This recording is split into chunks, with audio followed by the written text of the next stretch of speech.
Let's learn how you can add another account on your PlayStation app. So before we start, you first need to have an existing account that's logged in on this app.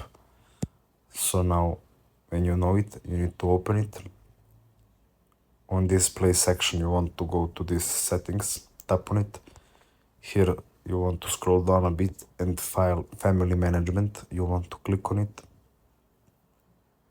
Now you'll have to wait for the page to load, and it will load family management adding account. So here we will add another account to your family.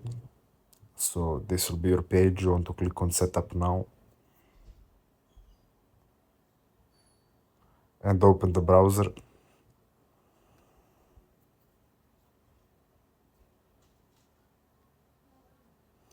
Here you want to click on add an adult, and here you want to sign in with his mail. So that's it. Thanks for watching and see you in the next video.